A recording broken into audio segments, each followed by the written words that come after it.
Where? I want a haircut. The president's in town. We don't care. We need a haircut. We need to go across town. Robert, in Cosmopolis, you play a cold-blooded, icy billionaire master of the universe. Is it important to have any kind of sympathy for this man in playing him? Yeah, I had complete sympathy for him. Mainly because I thought it was really funny at the beginning. I never thought of him as a cold guy. I just thought he was kind of, you know, I would like to know someone like that in reality. He's just uncompromising with everything.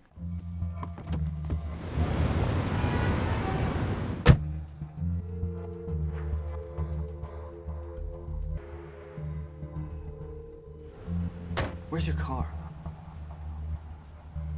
We can't seem to find it. I'd offer you a ride. I couldn't. Absolutely. I know you work en route. Everyone around him, he just wants to test them the whole time. It's like, come on, get up. Like, he gives people infinite chances, but yeah, on the surface, it seems like, you know, he's just sort of jaded to the point of like non-existence.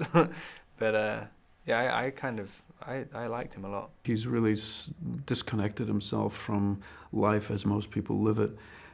He's been very successful as a sort of financial wizard, and that has, in the movie, functions on the level of incredible abstraction, computerized abstraction, philosophy that's very abstract, and so he's disconnected from humanity. Basically, that's really his disease. There's a sense in the book and in the film that kind of lifestyle, that kind of wealth and power, insulates you to the point where you go kind of nuts and you're sort of disconnected from the rest of the world. Is that something you've ever worried about in your own life? Isolation you get a little bit worried about. And also, you're quite quick to judge people, but for whatever reason, I don't really, like, I don't know, I don't really feel it affecting me that much. But you do feel, like there was a scene when we were doing, at Samantha Morton, there's a riot outside, and there are about 200 extras, and they told them to try and flip over the limo. And they were really trying to do it, and we were doing this scene inside, and it was so easy to ignore them. I was thinking when all these real riots were going on, how people, there's no effect. You could have 1 million people rioting, and the people in the office are just like, oh, just turn off the TV. We've been married only weeks. Barely weeks. Everything's barely weeks. We have minutes to live. We don't want to start counting the times, do we? And having solemn discussions on the subject. No, we want to do it. And we will. We shall. We want to have it. Sex. Yes. Because there isn't time not to have it.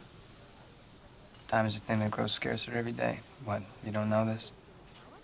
In this movie, you have a character who appears in absolutely every scene, and that's really unusual. Even movies with huge stars rarely have that star in every single scene of the movie. So I needed someone who was proven to be charismatic, somebody that you could watch endlessly, who would constantly be revealing different aspects of this character. There's a lot of dialogue in the movie. It requires someone who can really give that dialogue its spin, its sensuality, its textural value, and not just be bland.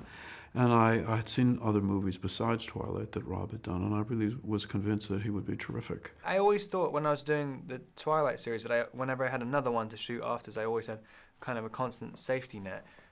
But you realize quite quick, like, well, not quite quick, after a while, that having that safety net is probably one of the worst things you can have in your head, because if you want to be any kind of artist, because that's defies the whole point of doing it.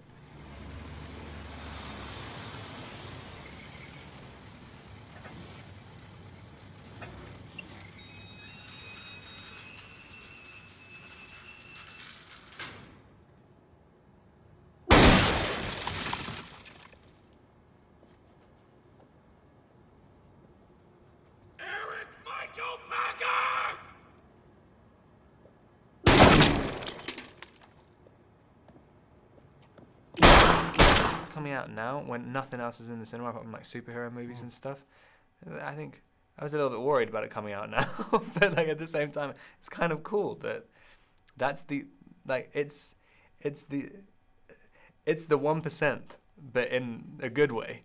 Like, I mean, it's the 1% which isn't like in the movie, in the entertainment industry, the 99% is the equivalent of the 1%.